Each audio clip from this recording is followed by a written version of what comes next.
Before now. Earlier now. So Okay, how was your yesterday? My yesterday, I left the office a little late, yesterday.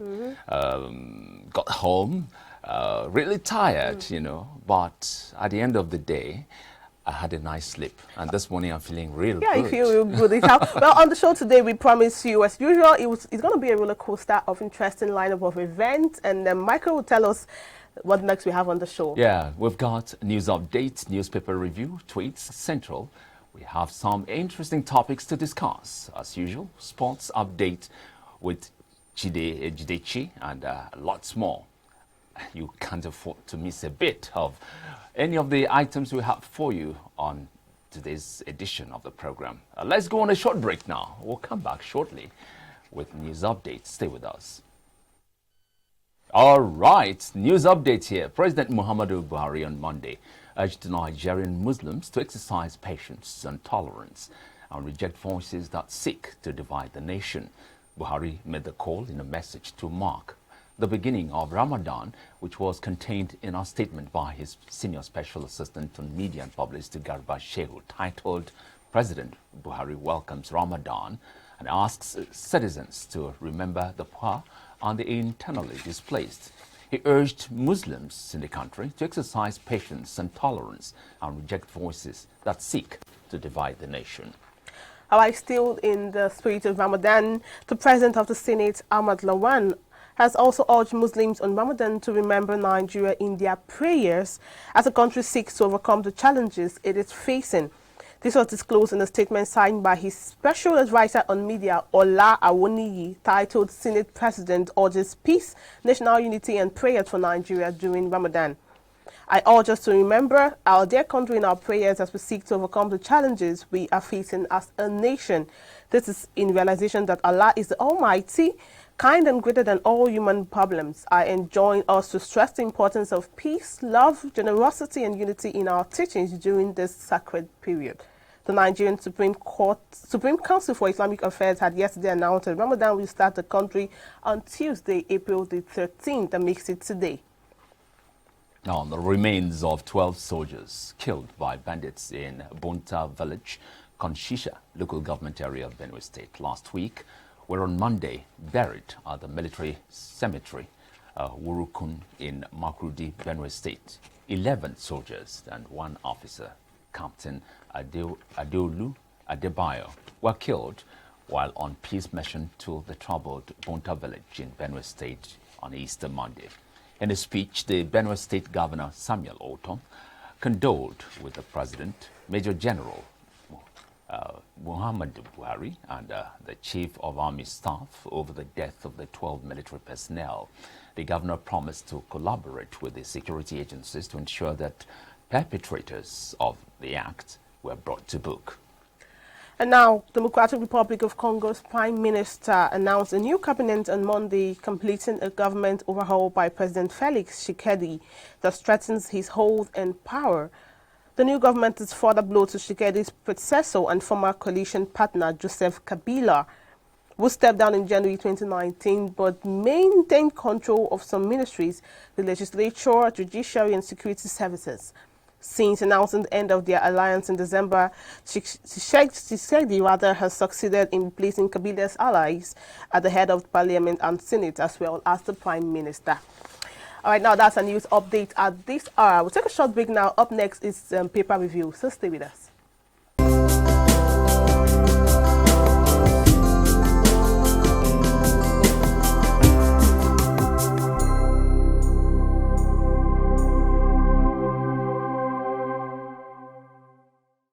You're still watching iBrand Daybreak Tuesday, and now time to take a look at today's dailies and bring you some top stories at the front pages.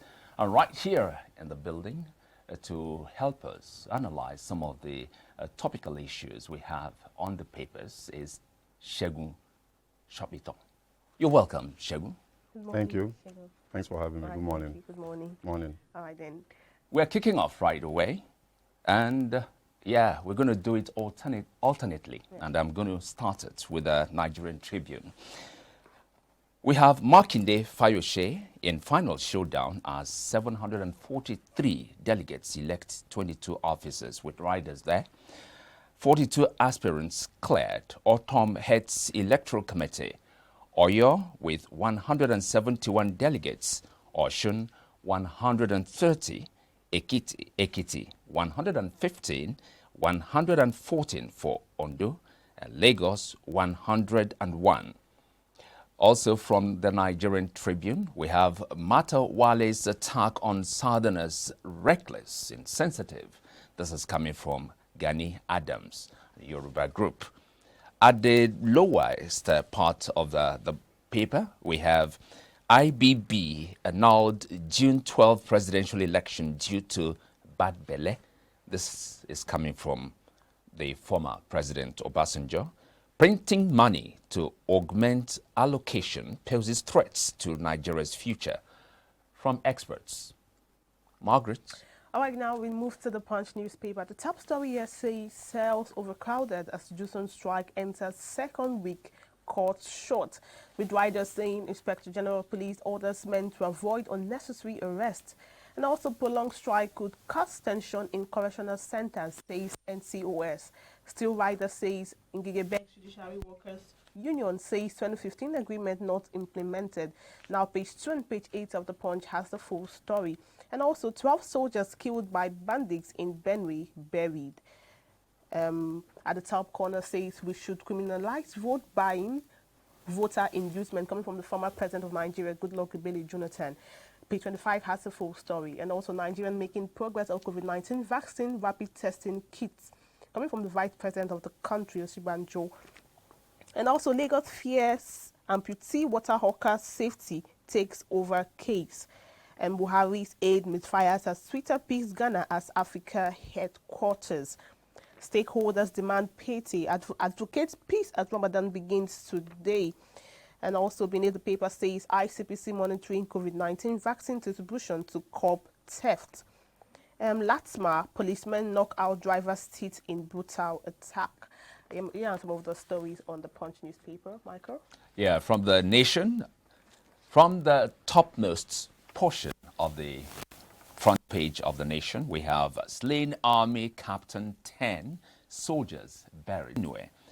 Buhari governors greet Muslims as Ramadan begins, and we have no control over cement price, says Dangote. Now we have this screaming headline there: gunshots, pandemonium, rock Southwest PDP Congress. With rider there, Fayose whisked away from venue, and Makinde's man, Arakbaja, floors Olafeso. All right, now the Guardian newspaper, the top story says new Nigeria COVID strain jolts UK city after rise in cases. And also the Southwest PDP closes rank, vows to defeat APC. Beneath the paper says Dangote laments misinformation, denies increase in cement price. And also it says hold Ihejirika, Dambazao, Burutai, others responsible for arms purchase. Shego, yeah, we have a lot of stories on the dailies today, but I would like to make emphasis on the top stories on the Punch newspaper that says sales overcrowded as Juson strike enters second week. And now also with the rider saying Inspector General of Police orders policemen now to avoid unnecessary arrest. What's your take on this particular topic? Interesting, especially that comment from the Inspector General of Police, I find interesting because what he's basically saying is, because the judicial system is sort of in a state of flux, things are not going well, stop arresting people. I find that strange because you should be concerned in general about how your officers go about their duties in the first place.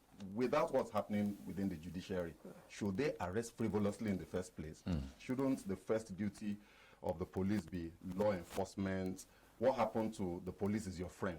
We've seen that that is not exactly the case. So it's a bit unfortunate that our officials, our public officials, tend to play to the gallery and fail to address fundamental issues. The fundamental issue here is that, in general, the police do not do justice to, in my view, to their job as law enforcement officers. They take advantage of their uniform, take advantage of their position to extort people, and we all know about, cases of police just driving around in vans and picking people up just for very frivolous reasons, including women who they may claim are exposing their bodies or whatever. They pack them up and they take everybody to a cell somewhere.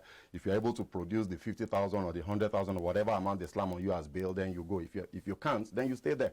That issue, those types of issues should have been addressed long before now.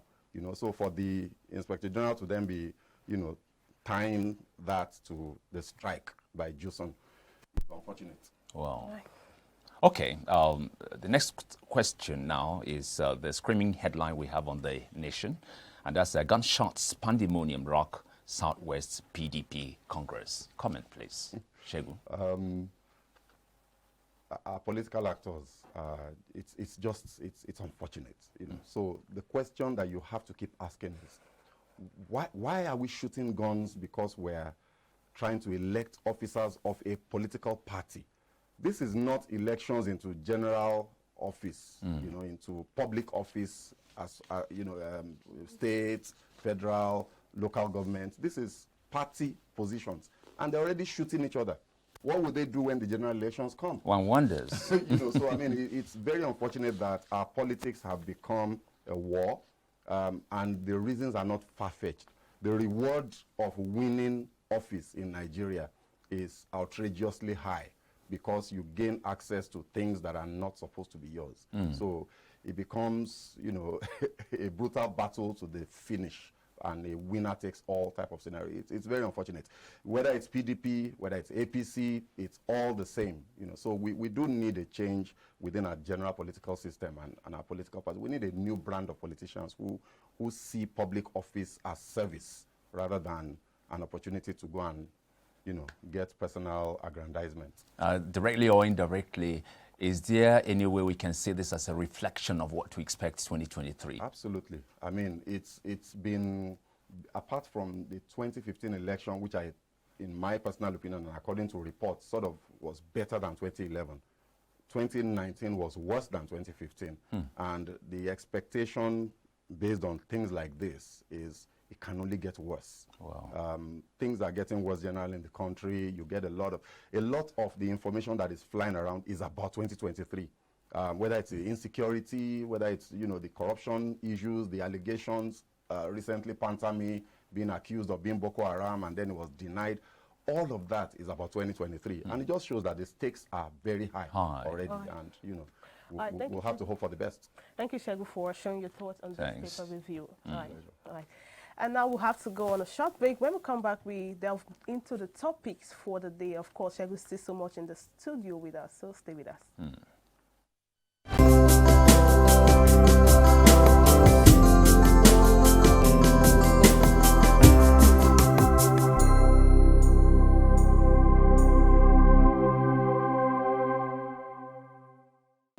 Daybreak Tuesday here on iBrandTV. Now, the Central Bank of Nigeria had denied knowledge of claim that Nigeria printed billions of naira last month to cushion its financial trouble. This was after the Edo State Governor, Godwin Obaseki, alleged that Nigeria printed 60 billion naira to augment what the three tiers of government shared in March. Obaseki reportedly stated that Nigeria was in a huge financial trouble, alleging that the federal government printed 60 billion naira in March as part of federal allocation last month. Now, the Edo State Governor also expressed worry over the country's increased borrowing, saying it was wrong to continue borrowing without a tangible plan for debt repayment. When contacted to comment on the development, the spokesman of CBN, Osita Nisiobi, told one of our correspondents that he was not aware of the 60 billion naira that was printed. Now, joining us in the studios, we still have Shegun very much here. Shegun, once again, you're welcome. Thank you, Shegun, for joining Now, a serious allegation there and a prompt denial, a serious allegation coming from Obaseki and a prompt denial by CBN. Your thoughts, please. There are all sorts of issues to look at with this drama. The first is, let's take Obaseki as a governor of a state in Nigeria who has access to privileged information and who, I always say that our public service, our public officials tend to display an unfortunate lack of discretion when they are tackling national issues and when they're relating with the Nigerian public, right? So once you mount that rostrum and you are a governor of a state in Nigeria, it means you have access to financial information, you have access to security information and all of that. And it's not everything that you know that should come to the public space. Now, I'm not saying you should keep it a secret. That's not what I'm saying, but I just find it interesting that our politicians, everything is political fodder for them, you know. So that's one thing to just keep an eye on. Now, the other side of that story is what he's saying true, and it's obvious it's true. I mean, it's not, the denials by the central bank and the finance ministry is in character. This is how they usually react to almost everything. I'm sure if you approach the governor of the central bank and say, sir, sorry, we heard allegations that your name is Godwin Emefiele, he will probably deny it first on a lighter note, you know, before he then addresses the issue. They always deny. But when you said it's true, there's not been any way one can really affirm that allegation was true. I have absolutely no reason to disbelieve it. Oh, what's your reason? Because that's your personal reason. Yes, this is my personal opinion. Okay, And the reason I say that, it's backed by just an understanding of how the system works.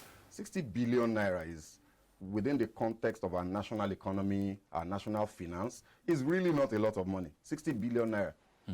As we speak today, the federal government has drawn from the CBN through the same printing of money that the governor is talking about, over 10 trillion naira in the last 10 years, right?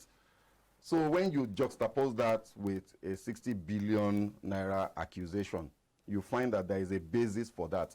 So what happens is, this thing that he's calling printing of money is what they call the ways and means way of funding budget deficits. It's the CBN lending money to the federal government when the federal government doesn't have enough revenue. So the CBN prints, right? There are policies in place that are supposed to guide that, because it's supposed to be a last resort for funding your deficits.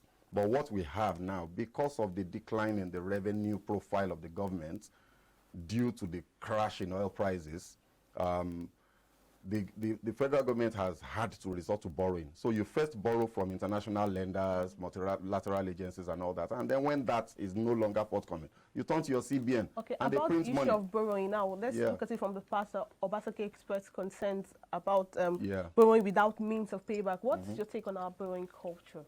I really don't think we have too much of a choice, to be honest. You know, like I said, our revenue profile is atrociously low, right, as we speak today. What needs to happen is a long-term plan to fix that problem. Nigeria depends excessively on oil revenues for its foreign currency earnings on the one hand. Then on the other hand, our tax gathering capacity is atrocious, it's terrible. The government is simply not collecting enough taxes from the citizens and from businesses. And that's how all governments all over the world fund their activities. So once you have those two things not being in order, you don't have a choice but to borrow, except if you are lucky and oil prices climb back to maybe $100 per barrel and that range. So, but that is not to say that the government should continue on the borrowing spree. They need to find a way to fix the revenue problem, because if we continue to borrow like this, just like Obaseki is saying, we're jeopardizing the future. I think the main issue what he was trying to talk about, or what I am trying to talk about, is the fact that it's not even about the borrowing culture, it's the means of payback. In the statement, it said they give borrowing without means of payback. That's where the issue lies. When governments borrow, right, you have to remember, first of all, that government is not a business. majority of the borrowings by government is usually development, is supposed to be developmental in nature, either to fix infrastructure. In fact, it should be to fix infrastructure. It should never be to for your recurrent expenditure. Unfortunately, in our situation now, government is even borrowing to pay salaries, borrowing to cover its overhead cost and all that. But when government borrow generally, it's usually developmental and social in nature. So talking about the means of paying back should not come in. What we should be saying is that those borrowings should go into the types of activity that will create economic growth in the citizenry and in the business sector, so that people can pay taxes. When people pay taxes, then government can pay its loans. So that's the mismatch. Now, when they borrow money now, nobody can really say what happens to that money, to be honest. You know, so yeah, we see some infrastructure activity going on, the rail projects, some bridges here and there, but will those things translate into revenues for government in the immediate? No. So yeah, there is a concern. I generally have a concern about our long-term planning capacity as a government and how we're approaching the overall management of our economy. There's so much that is just wrong from a long-term view. It looks as if we're constantly firefighting. Now, Segun, what really concerns me about this printing of the naira of money by the central bank is to know if there is any aspect of the constitution that backs such an action. Is there any constitutional, justification for such an action? Well, apparently there is, right? But that provision has been torn to pieces, torn to shreds. It's been so broken that, for me, if we had a functional checks and balances system as a democracy should be, it's an impeachable offense. Because what the CBN Act provides for is that you are only allowed to borrow a maximum of 5% of your previous year revenue through the ways and means. 5%, let's assume that the federal government revenue for last year, for example, was 3 trillion, let's say 3 trillion, let's even say 4 trillion naira, right? 5%, 10% of 3 trillion is about 300 billion, yes? So which means 5% is about 150 billion. Now, I just said now, and this is verifiable fact, that the CBN has borrowed the federal government over 10 trillion naira via ways and means in the last 10 years. You mean length? Yes, length, sorry. Okay. Right? So now, the other thing about the CBN Act is that the ways and means is a temporary means of financing deficit. So you are supposed to pay it back at the end of each year. It should never be carried over. But we're saying that as we speak, 10 trillion naira has been taken by the federal government from the CBN through ways and means over the last 10 years, which means we've been carrying it over. Not only have we been carrying it over for 10 years. So they're trying to fix that now. The Minister of Finance has said they will try and convert that money into a long-term 30-year bond so that they can clean that up. But to answer your question, yes, there is a provision for it, but that provision has been breached. All right, then let's go into the fact that the authorities in charge just in less than 24 hours came out to deny the charges. I know it was in the evening, yesterday, that they came to deny the charges. So deny the claim, rather. So for issues as delicate as this, do you think taking so long was actually a very wise thing to do? Because I remember on Twitter, the opinions of Nigerians on Twitter said for issues like this, they should immediately, in less than 24 hours, come out to say if it's true or not. So taking this much time, is it really very wise thing to do? Unfortunately, we have government officials that don't believe that they owe the public any explanations. They really don't. You can see it from the way they talk and the way they relate with public issues. They really don't believe. So usually they wait until they are forced before they then talk, right? So, and when they do talk, they almost always lie. Because in this case, I really don't understand why they're denying. I think they're in a better position to say, oh yes, this is true. In fact, the total, and then use that as an opportunity to win the public over and win confidence in government by providing us with some transparency and some information as to exactly what is going on. But for some reason, I don't want to start guessing why, they usually just default to denials.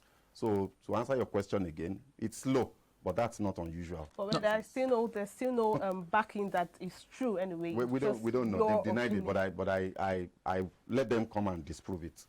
Let the government come out and disprove it. Very briefly, sorry, Margaret, very briefly, we're talking about raising revenue through taxation and all that. Now, Nigeria, there's no state in the country that is not blessed with one form of natural resources or the other. Why is the federal government dragging feet in looking inwards, you know, and making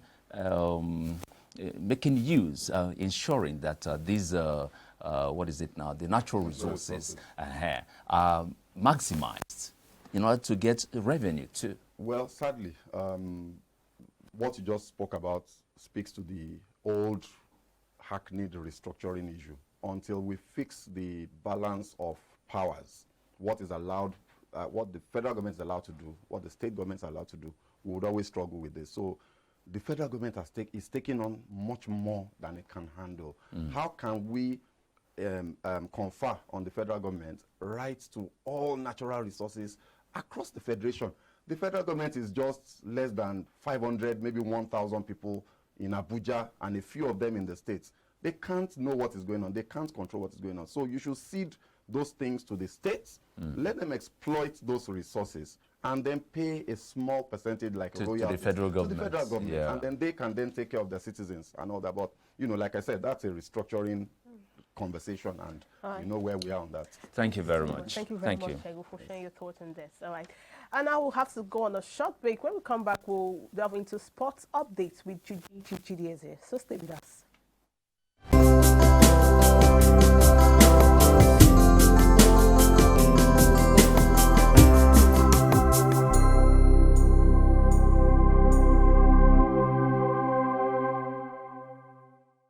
You're welcome back. There's still iBrand Daybreak, and on this segment we get to talk about some of the stories in the world of sports. Let me start off with the one that has been going on for almost 2 weeks right there in Edo State, the National Sports Festival. It's gently gravitating towards its crescendo. Yes, the final days are already here, and we've seen highlights of the sports festival so far. At the beginning of the festival, we heard the story of the 8 months pregnant woman who won a gold medal and also a silver medal. We also saw the former Big Brother Niger housemate Mike Edwards get a bronze medal for Team River State. And yesterday it was the deputy governor of the state, Edo, the host state. He was able to get a gold medal. I know at this point you are asking, how is that possible? Yes, he was a member of the football team that defeated Team Lagos by 5-2. And Honorable Philip Shuaibu, he is also a medalist at the National Sports Festival. He has always shown he is a huge fan of sports. He's also the chairman of the local organizing committee. He's been so a very integral member of the planning of this festival, and it's good to see that the deputy state governor would also be one of the names to remember from the sports festival. Gold medal for him, and I say that's some good news emanating right there from Edo State. Let's talk about Barcelona. Yes, they are officially the most valuable club in the world right now. They eclipse their rivals, Real Madrid, who are about just $4.75 billion worth, and that's what Barcelona eclipsed. Just a couple of millions. Barcelona now the official most valuable club in the world according to Forbes. It's a good one for them, I mean, considering the fact they've not had good form right there in the league. Well, they are short, just a point or two short of Atletico Madrid, who are top of the La Liga, but at least they can boast of one thing now, the fact that they can be regarded as the most valuable club in the world as we speak. Yes, another good news is the one that involves Nigeria's captain Ahmed Musa. Yes, Ahmed Musa is expected to be joining Kano Pillars possibly today or tomorrow. Yeah, this can be equated with the captain of the English national team playing for Manchester United or Chelsea or perhaps Arsenal. This can be equated with the captain of the Spanish national team playing for Barcelona or, of course, Real Madrid. Yes, it's good that the captain of the Nigeria national team would be playing right here on the shores of the country. Good one to Ahmed Musa, who played his trade for Kano Pillars in 2010 when he was about 17 years of age, and he ended that season being the top scorer of the league. and let's see what he can bring to the table this time around when he plays for Kano Pillars once more. Yes, and why not at the end of the show talking about the UEFA Champions League? Yeah, games return tonight. The first leg of the competition went down last week, and today and then tomorrow we will be seeing the second leg